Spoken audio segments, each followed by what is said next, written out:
Hi, my name is Barrington Miller, and today I'm here with Jen Rainnie. At the CSE, we are known as the Exchange for Entrepreneurs, and typically we are doing newly listed clips and update clips. And as a director of issuer engagement, I try and keep companies listed on the CSE for as long as possible. But every so often, we come across an entrepreneur that has a very, very unique story. Jen Rainnie, please tell us the name of your company and what it is your company does. Good morning, Barrington. So my name is Jen Rainnie, and my company is Malvados. We are a fashion beach lifestyle footwear brand. We specialize in slides, sandals, flip-flops, and slippers. And we are inspired by music, travel, and fashion. That's sort of my background, a background of adventure. And we set out to create a stylish, sleek flip-flop and sandal, something that's very well made, but also can take you from beach to festival to any road trip, hair in your face, windows down adventure on the way. Jen, what inspired you to get into this business, to do this business, to find this business? Tell us a little bit about your past for those who may not know it. Absolutely. Well, I grew up in Ontario and I started windsurfing at a very young age. At 14, I went to the World Windsurfing Championships, which were being held in Kingston, Ontario, and I fell in love with the whole culture of, windsurfers, surfers, that beach lifestyle. But as you know, living in Ontario, we don't really have that much of a culture here. So I quickly moved west to British Columbia, kept windsurfing, was competing at a national level, and eventually moved to Hawaii and pursued that in my early 20s. So it was sort of a nomad lifestyle up until then. And then came back to Canada, had won the Canadian national title in windsurfing, and then went on to start working with Quicksilver and Roxy, which to me at the time was my dream brand. It sort of embodied who I was and what I believed in. So started working with that company, ended up working with them for about 16 years, running that business for Canada.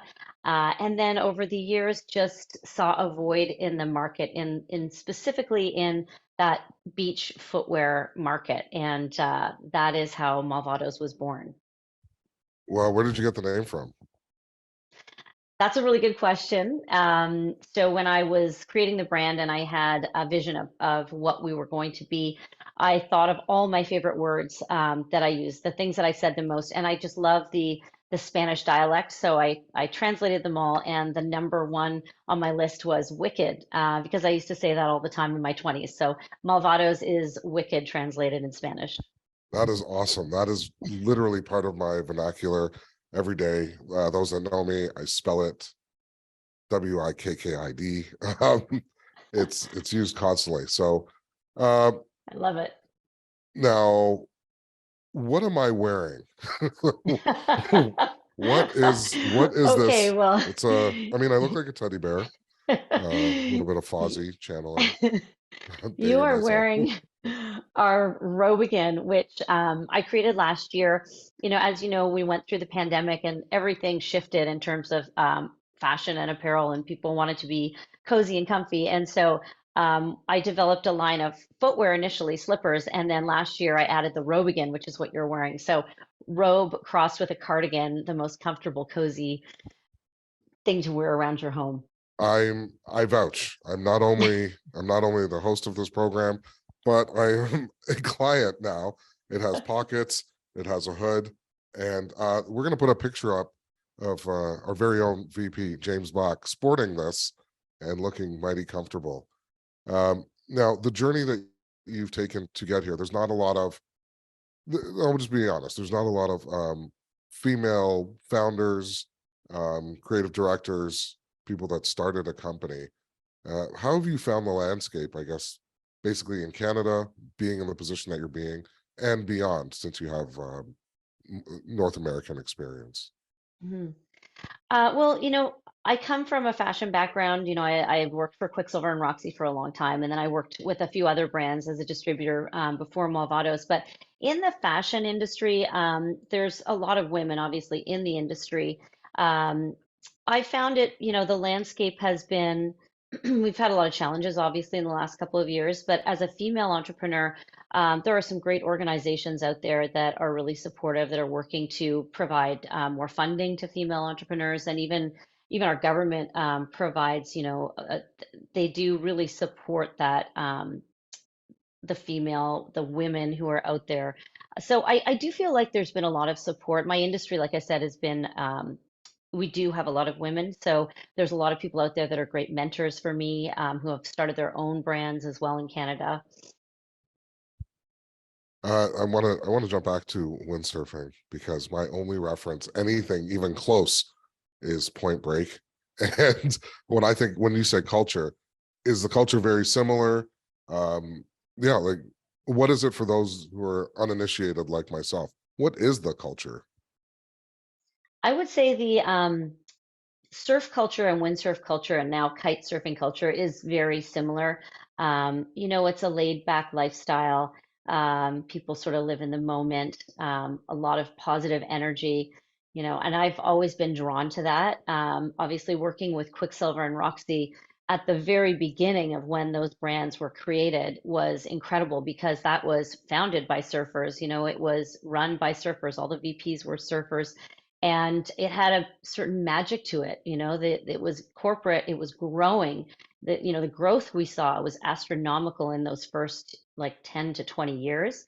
But it was not that high pressure corporate growth. It was very fun.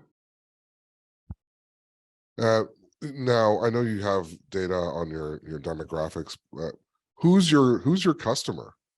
Who is wearing this outside of myself? And just behind me, as we keep it very professional here at the CSE, this is the slipper that you had mentioned, or one of the slippers. What's your website, by the way, just to make sure people can get to it in time for holiday shopping? Yes, thank you. Good point. It's Malvados, Malvados.com. And the slipper that you were holding, that's one of our new designs this year. That one's actually called the Puff Daddy. It's Nice, and one nice. one thing I forgot to mention is that because we were inspired by music, travel, and fashion and adventure, our styles are also named after cocktails and rock stars. Hence the Puff Daddy. But yes, that one is a new style. It's got 5 layers of memory foam, insanely comfortable. All of our slippers are indoor outdoor because again, through COVID, people didn't want to take their comfortable footwear off and they would go out and walk their dog and their comfortable footwear. And so we created all of our slippers so that you can take them, with you to the grocery store. You can wear them to go pick up your kids at school. So very versatile. And getting back to the people that actually buy it, is it because I guess the majority is for women or geared towards, is it like the athletic lifestyle? Is it the COVID lifestyle, working on Zoom, um soccer moms, teachers, like Yeah. whatever? um Yeah, that's a very good question. So our demographic initially, we were really trying to not follow that traditional flip-flop sandal branding where it was all geared towards surfers. All the marketing campaigns were all surf related. So our demographic we felt was that 20 to 30-year-old who was traveling, who was basically working, saving up all their salary to go on that next girls trip or that festival. And so we wanted to create something that was at a great price point, great quality, but that kind of would take you from the festival to going out at night. That was our initial idea, but as we evolved and we started offering more really comfort-based products, we saw a shift and our demographic, it sort of widened. And I would say now we have a very broad reach, anywhere from 20 to 50 and beyond, because it's really comfortable, but also very fashionable as well. if you could go back in time and talk to Jen, who was surfing around, winning Canadian championships and the like, what advice would you give the Jen from yesteryear, knowing what you know now? I would say, one of the biggest keys to my success was working for a company before starting my own company. So I always give that advice. It's fantastic if you can get paid to learn. And I meet so many young entrepreneurs who come to me who want to start a swimwear brand or a fashion brand, and they're just straight out of university or college.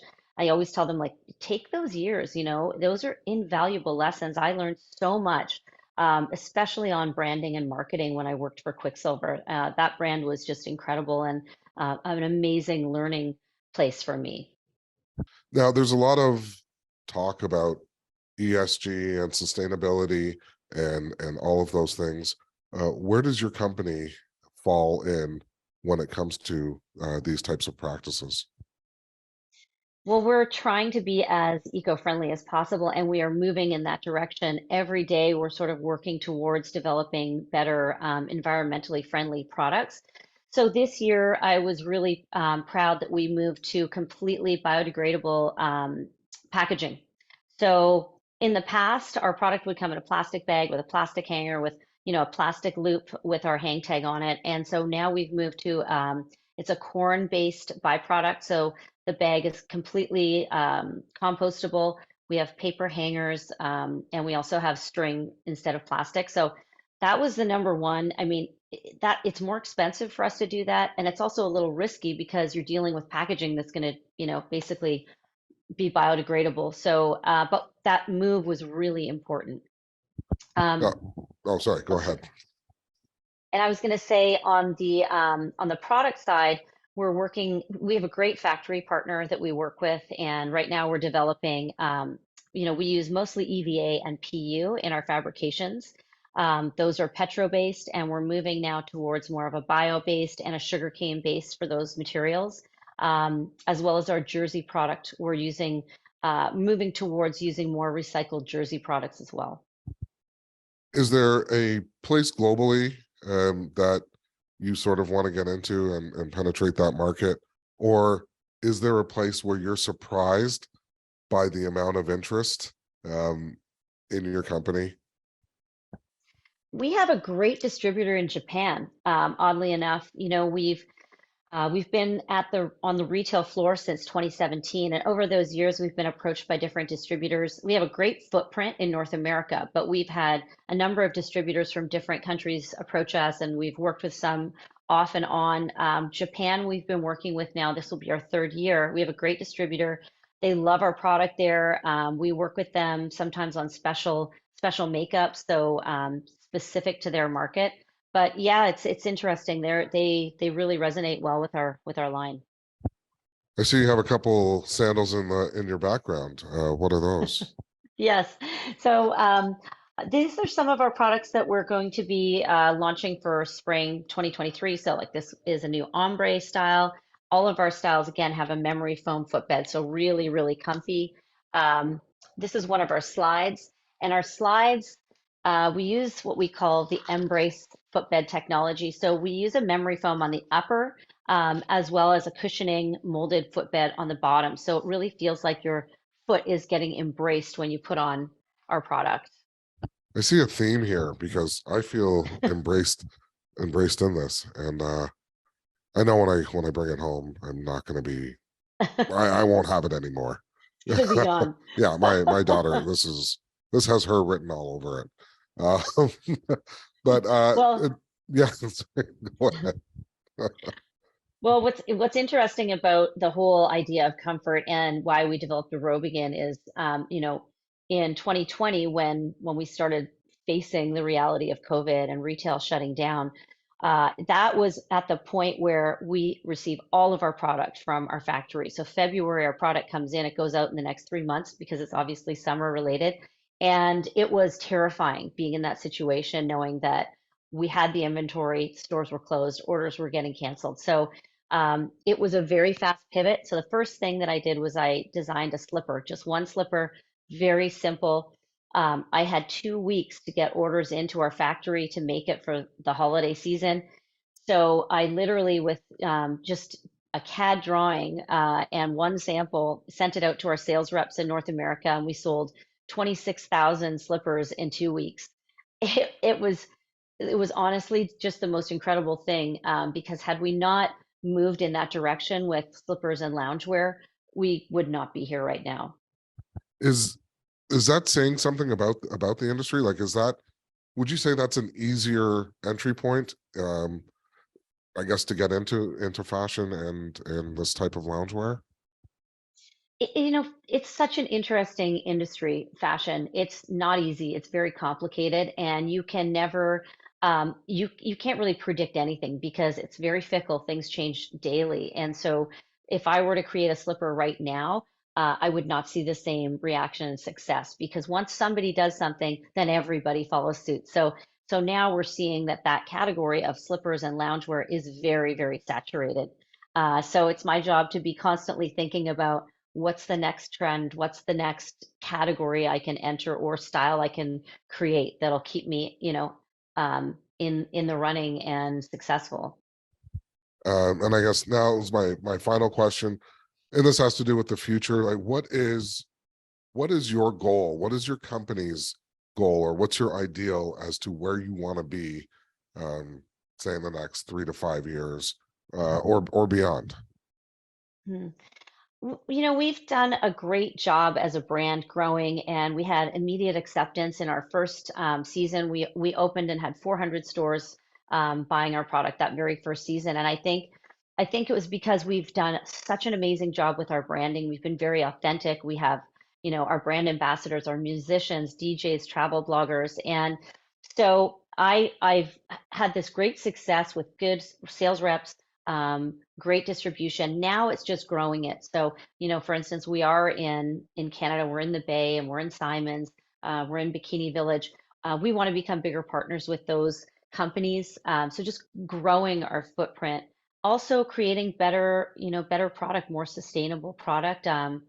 Working with our charity partners, we work with Souls for Souls Canada, doing shoe drives with our retailers and also providing them with our closeout product. So yeah, growing, being more sustainable, and making a difference.